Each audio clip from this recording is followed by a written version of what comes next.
Siap, gerak, mulai. Ibu akan terlebih dahulu mengecek kesiapan belajar kalian. Coba cek teman sebangkunya. Pakainya sudah rapi apa enggak?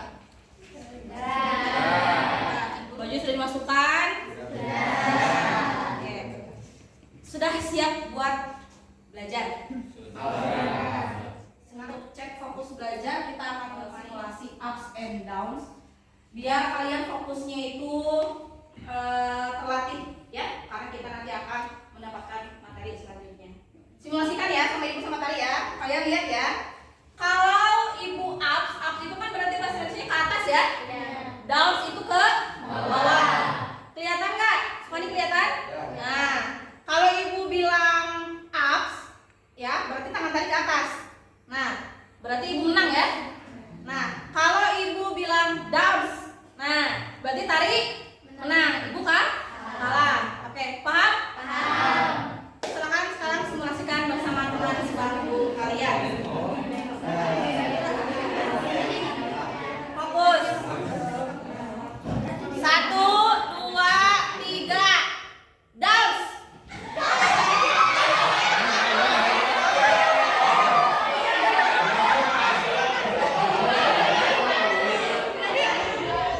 Oke, selesai. Sepertinya kalian sudah fokus untuk belajar ya. Sebelum memasuki pembelajaran, ibu mau cek presensi dulu. Ini kelas Apriansa. Hadir. Aldi. Hadir. Hadir. Alia. Hadir. Ulan. Iya. Zaldi. Hadir. Alhamdulillah hari ini lengkap semua ya. Oke. Hari ini ya kita akan belajar mengenai zaman pendudukan Jepang. Tentunya kita ada tujuan yang harus dicapai hari ini ya. Coba satu orang siapa yang mau membantu ibu membacakan tujuannya apa aja? Coba Anda, oke? Tujuannya apa? Tujuan pembelajaran: 1. Peserta didik mampu memahami keterkaitan restorasi Meiji dengan keterlibatan Jepang dalam PDJ. 3. Peserta didik mampu memahami strategi Jepang sebagai saudara tua untuk mendapatkan simpati rakyat. Oke. Jadi hari ini ya, ibu akan menerapkan pembelajaran ya dengan metode problem based learning. Ya, mudah-mudahan ya bisa membantu kalian dalam memahami materi hari ini. Ya, kita akan bekerja secara kelompok dibantu dengan LKPD atau lembar kerja peserta didik yang telah ibu buat. Ya. Selanjutnya, nah penilaian hari ini ada 3 jenis. Ya, yang pertama, ibu akan mengecek sejauh mana kalian paham akan materi hari ini. Ya, ada 2 tes. Yang pertama LKPD yang dikerjakan secara berkelompok, lalu yang kedua adalah soal pilihan ganda yang akan nanti kalian kerjakan di Google Form. Lalu yang ketiga adalah penilaian psikomotor. Nanti kan kalian kerja kelompok ya. Nanti ibu akan nilai itu. Lalu ada penilaian presentasi. Nanti kita habis belajar kelompok ada presentasi ya. Coba baca apa soalnya. Menurut kalian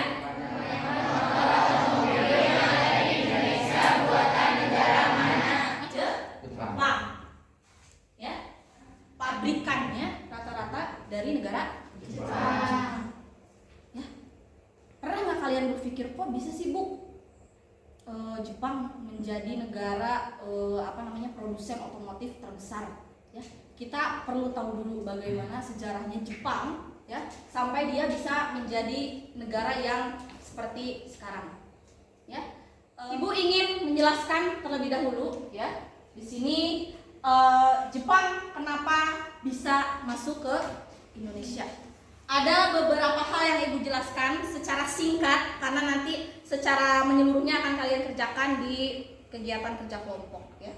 Latar belakang ya. Latar belakang Jepang masuk ke Indonesia apa sih? Lalu gimana sih respon rakyat Indonesia? Kan sebelum Jepang ke kita kan terlebih dahulu Belanda kan? Udah ngerasain dijajah nih. Apakah Jepang diterima dengan lapang dada? Ya. Dan bagaimana cara Jepang bisa masuk ke Indonesia? Jepang masuk salah satunya adalah restorasi Meiji. Ada yang udah pernah dengar apa sih restorasi Meiji? Belum? Ya. Restorasi Meiji adalah suatu kebijakan keterbukaan atau perombakan unsur lama di Jepang yang digantikan dengan perpaduan unsur budaya Barat dan Jepang pada masa pemerintahan Kaisar Meiji. Ya. Pada awalnya, ya, kekuasaan di Jepang itu tertingginya itu adalah seorang kaisar. Lalu di bawahnya itu ada yang namanya shogun dengan daimyo. Shogun itu bukan merek motor ya. Shogun itu adalah panglima perang. Sedangkan daimyo adalah apa? Ada yang tahu? Daimyo itu tuan tanah atau orang kaya lah, ya, orang kaya. Gitu. Jadi pada saat itu salah seorang shogun yang namanya Shogun Tokugawa, dia melaksanakan yang namanya politik pintu tertutup atau politik isolasi. Jadi orang Jepang nggak boleh keluar dari Jepang, begitupun orang luar nggak boleh masuk ke Jepang. Maka politik ini dinamakan dengan politik negara tertutup, ya, politik Sakoku. Sekitar abad 9 tahun 1854, ya, politik ini bubar. Politik tertutup ini bubar. Kenapa? Karena adanya orang Amerika yang memaksa masuk ke Jepang. Pembukaan negara Jepang kepada negara lain ini dilakukan oleh seorang kaisar yang namanya Kaisar Meiji. Maka dari itu namanya restorasi Meiji. Ya. Nah, kalian bisa lihat ke depan, ya. Tahun 1941, ya. Di sini Amerika Serikat mengembargo minyak bumi, menghentikan pasokan minyak bumi ke Jepang. Ya, Jepang sangat butuh minyak bumi. Ya, maka dari itu Jepang menyerang pangkalan militer milik Amerika yang ada di Hawaii dan Jepang menang. Nah, setelah penyerangan ini berhasil, ya, akhirnya Jepang datang ke negara-negara yang sebelumnya dijajah oleh bangsa Barat. Ya, ada Filipina, lalu dia masuk ke Indonesia. Untuk apa tadi? Untuk mendapatkan cadangan logistik. Untuk apa lagi katanya Jepang teh masuk ke kita? Sebagai pemasok bahan mentah, membantu perang Asia Pasifik atau Asia Timur Raya, sebagai sumber daya tenaga buruh dengan upah yang murah, sebagai pasar hasil industri Jepang. Ya, jadi selain untuk memasarkan produksi mereka juga nyari juga buruh buat buruh yang dibayarmu. Mereka nyari juga sumber daya alam gratisan. Ya, mereka juga memanfaatkan kita sebagai cadangan militer mereka untuk melawan Barat. Januari 1942 mulai memasuki wilayah Indonesia. Mereka tiba di Tarakan. Lalu Februari, 1 bulan kemudian, ya, mulai memasuki Pulau Jawa. Ya, tetapi Jawa itu merupakan pusat kekuasaan Belanda. Belanda masih ada di kita kan? Iya. Pusatnya di Jawa. Pada saat itu diantisipasi dengan Belanda, ya, membentuk front Barat, ya, yang namanya ABDACOM, American, British, Dutch, Australian Common. Ini untuk mengantisipasi kedatangan Jepang, tapi ternyata hasilnya nihil. Ya, saat itu Jepang 1 Maret datang di 3 wilayah ini, ya. Ada yang paling dekat di Eretan, dekat sama kita, ya. Iya. Indramayu, Banten, dan Bojonegoro. Acung, ada yang pernah tahu di mana ini atau ada yang udah pernah ke sana? Ini adalah rumah sejarah di Kali. Ini merupakan objek yang paling bersejarah dalam pemerintahan pendudukan Jepang di kita. Ya, setelah 1 Maret Jepang itu mendarat di Jawa, lalu tanggal 5 Maretnya Batavia dan Bogor itu jatuh ke tangan Jepang. Selanjutnya 3 hari kemudian tanggal 8 Maret ada peristiwa penting di sekitar kita. Di mana? Kalijati. Ya, penyerahan wilayah Indonesia dari Belanda ke Jepang. Oke. Selanjutnya Ibu akan menjelaskan sedikit mengenai, ada yang tahu apa arti spionase? Cari apa? Spionase? Spionase itu adalah suatu praktik pengintaian atau memata-matai untuk mengumpulkan informasi mengenai sebuah organisasi atau lembaga yang dianggap rahasia tanpa mendapatkan izin dari pemilik yang sah dari informasi tersebut. Jepang ini dulu sebelum dia memasuki wilayah kita, ya, dia ada mengirim seorang yang namanya Shinjuki no Yamachi. Dia mendirikan sebuah toko, kalau sekarang ini di daerah Malioboro, Yogyakarta, ya. Dia mengganti namanya menjadi Tao-ai karena dia ingin mengetahui kalau orang-orang Malioboro itu taunya dia itu orang padahal dia orang Jepang. gitu ya. Dia melaporkan segala pengamatannya, ya, dikirimkan melalui radio komunikasi. Karena ketika 6 Maret, ya, Jepang memasuki wilayah Batavia, Jepang memasuki wilayah Yogyakarta, Jepang memasuki wilayah Bogor, itu dia duduk di salah satu tank yang dipakai Jepang untuk masuk. Gimana sih sambutan rakyat Jepang ke kita? Rakyat kita ke Jepang? Jepang berdalih menyatakan diri sebagai saudara tua Asia. Karena rakyat itu pada saat itu percaya dengan yang namanya ramalan Jayabaya. Rakyat itu percaya dengan Jepang akan memberi janji kemerdekaan. Oke, ada yang ingin ditanyakan? Giselle, mangga, silakan. Kenapa bendera Indonesia boleh dikibarkan bersamaan dengan bendera Jepang? Oke, satu dulu ya, nanti ibu tampung yang lainnya. Ada yang mau menjawab? Kenapa kira-kira? Ya, terima kasih Sukandi jawabannya dan terima kasih Giselle pertanyaannya. Tujuannya adalah untuk mengambil hati. Selanjutnya, yang ingin bertanya? Ibu, kenapa Jepang pertama datang ke Indonesia itu di daerah selatan? Kenapa nggak di daerah Jawa aja? Oke, ada yang bisa menjawab lagi? Silakan, Sukandi. Oke. Oke, terima kasih jawabannya Sukandi. Oke, ibu tambahin ya. Tujuan Jepang ke Tarakan itu ingin menguasai sumber daya alam. Kita tahu ya sampai sekarang wilayah Kalimantan itu kaya dengan minyak bumi, timah, nikel, batu bara. Oke, selanjutnya setelah mendengar penjelasan dari ibu ya tadi, kita hari ini akan bekerja kelompok. Ibu akan membagi kelas ke dalam 8 kelompok seperti sebelumnya, kelompok permanen yang telah kita buat ya. Jumlahnya berarti kalau dibagi 8 ada 4, ada yang 5 ya. Ya. Ini heterogen ya, ibu bagi heterogen secara heterogen, ibu bagi secara merata, baik laki-laki dan perempuannya maupun secara kemampuannya. Nah, silakan kalian terlebih dahulu duduk berkelompok. Lihat instruksi tangan ibu. Kelompok 1, 2, 3, 4, 5, 6, 7, 8.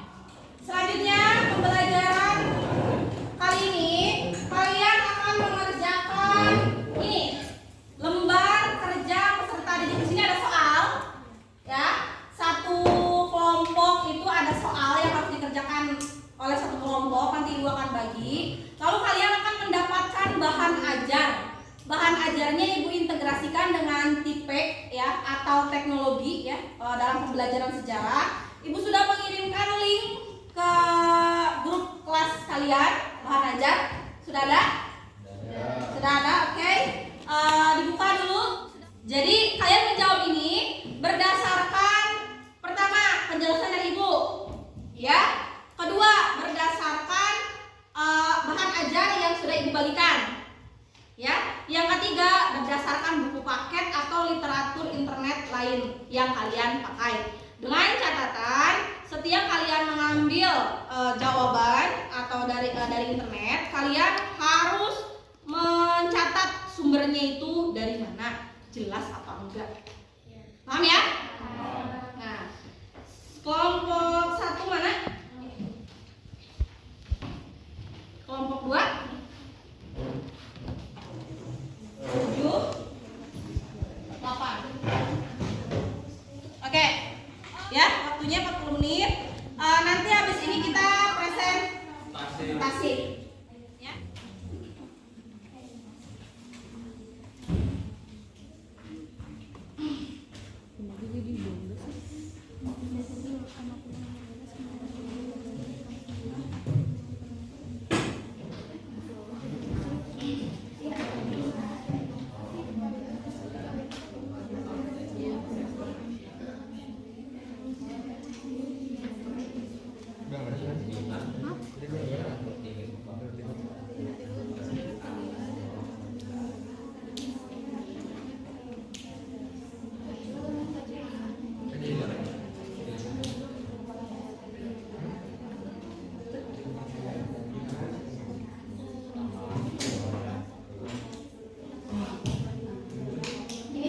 namanya? Gisela, Naila, Putri. Ada pertanyaan?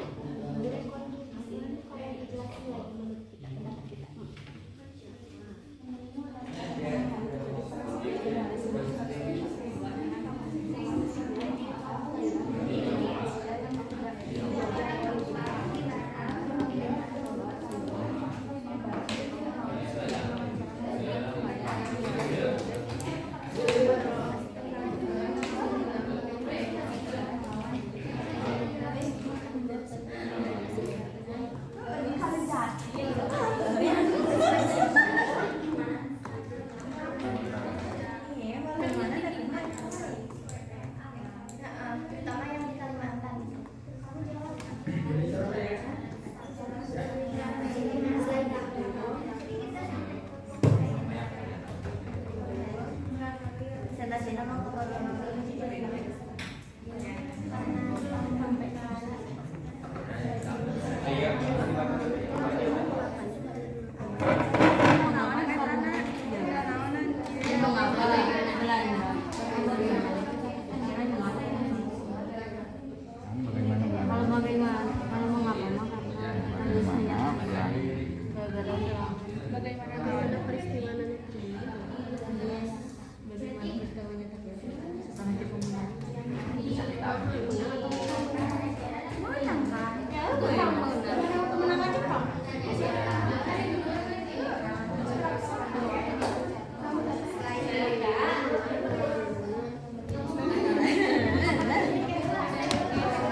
Ini mah yang nanya kan?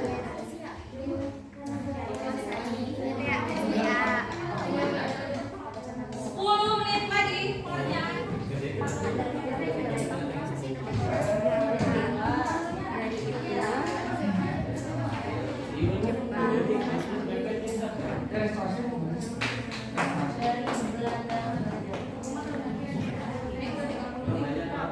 Siapa nama?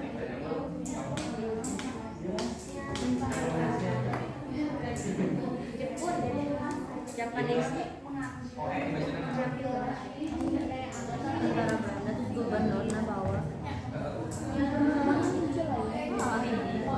Belanda doang.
Tiga kalian nanti ya. Silakan. Empat. Enggak pilih buat apa pilih terus. Silakan depan. Silakan.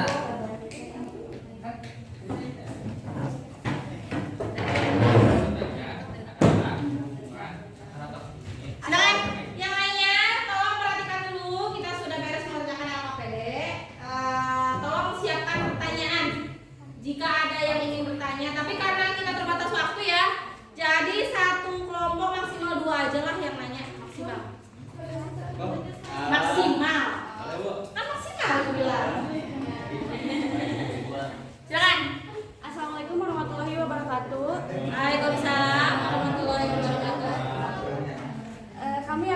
Kami dari kelompok 3 akan mempresentasikan hasil diskusi kami dan kelanjutannya dari materi atau pertanyaan akan dibahas oleh Sheryl. Yang pertama, amatilah gambar pengeboran sabun. Kemudian rekonstruksi berdasarkan versi kalian sendiri. Apa hubungan pernyataan di atas dengan gambar tersebut yang akan dijelaskan oleh Jepang melakukan pengeboman harbor ke daerah barat guna mengalahkan wilayah barat dan menguasai wilayah Asia. Jepang juga datang ke wilayah Asia untuk memanfaatkan sumber daya alam serta untuk mempekerjakan dengan upah yang rendah. Yang kedua, menurut pendapat kalian, hal apa sajakah yang mendorong Jepang menduduki berbagai negara di Asia termasuk Indonesia? Dijelaskan oleh Ustaz. Ada beberapa faktor yang mendorong Jepang untuk menduduki wilayah Indonesia. Satu, karena sumber daya alam. Seperti kita ketahui, di Indonesia ini kaya akan sumber daya alam seperti minyak bumi, timah, nikel, logam, dan sumber daya alam berharga lainnya. Nah, Jepang ini ingin menguasai untuk mengambil sumber daya alam sebagai kebutuhan atau pasukan industri dan perekonomian mereka. Kedua, perlawanan terhadap kolonialisme Barat. Nah, menggunakan narasi anti kolonialisme Barat untuk melegitimasi penduduk Asia termasuk Indonesia. Ketiga, pengaruh politik dan ekonomi. Selanjutnya, keempat, wilayah strategis. Nah, Jepang ini menguasai wilayah Indonesia untuk mengambil keuntungan seperti militer dan politik. Setelah itu ada yang terakhir, ekspansi imperial, yaitu ambisi untuk memperluas wilayah kekuasaan di Asia termasuk Indonesia. Mungkin sampai sini saja pembahasan yang dapat kami sampaikan. Untuk pertanyaan kami buka. Silakan, ada yang ingin bertanya? Oke, satu orang, siapa namanya, Neng?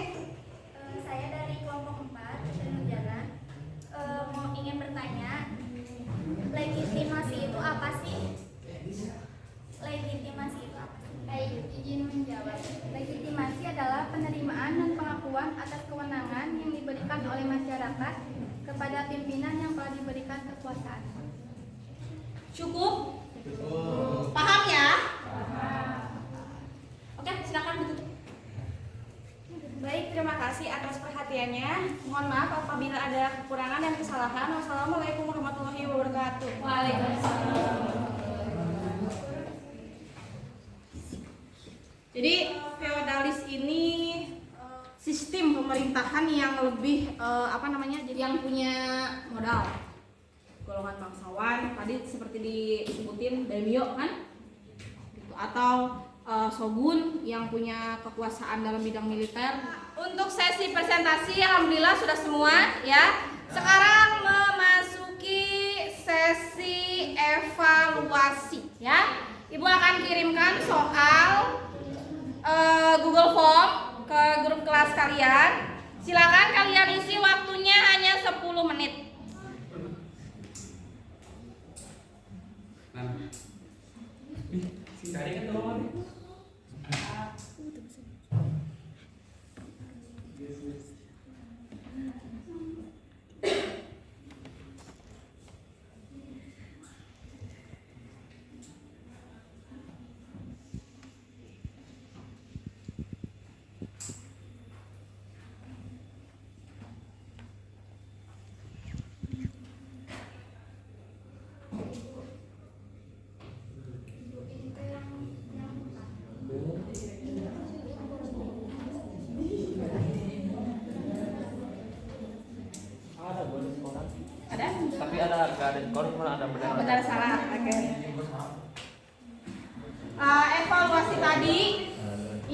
kerjakan ini sudah memasuki kegiatan penutup pembelajaran kita hari ini. Nah, untuk refleksi pembelajaran hari ini, kira-kira ada yang bisa menyimpulkan apa sih yang manfaat kita belajar hari ini itu apa dalam kehidupan kita sehari? Dari pelajaran sekarang yaitu jangan mudah percaya pada orang lain.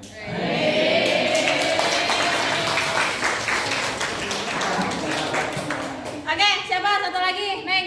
Menambahkan pembelajaran yang bisa kita ambil pada pembelajaran hari ini, kita bisa mengambil contoh Jepang menjadi negara yang superior yang ternyata tutup menjadi sebuah negara yang kaya.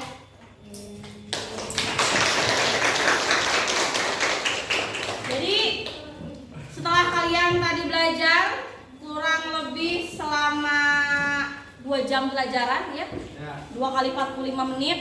Setelah mendengarkan penjelasan dari ibu, melakukan pengerjaan LKPD, melakukan evaluasi ya, kalian bisa mengambil pelajaran. Salah satunya adalah jangan mudah percaya kepada orang lain. Jepang memang dengan semudah itu masuk ya, diterima dengan lapang dada, bahkan ya manis di depan gitu ya.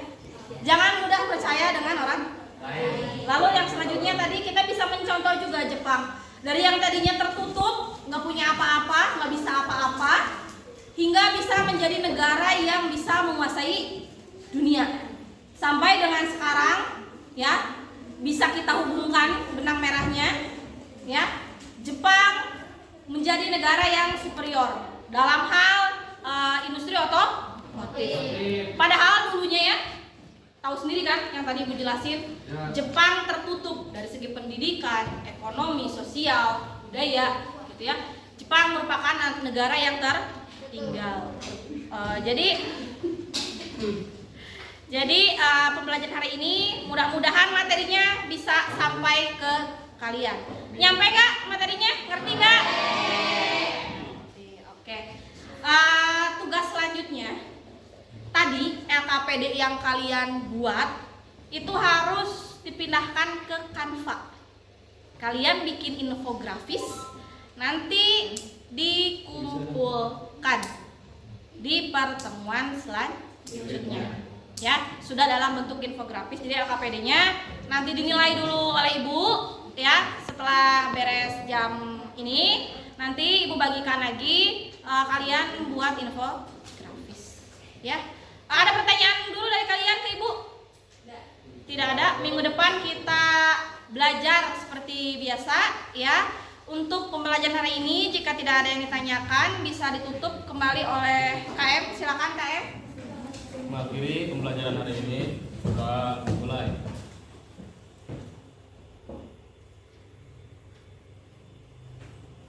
Sudah selesai. Oke. Terima kasih untuk pembelajaran hari ini. Assalamualaikum warahmatullahi wabarakatuh.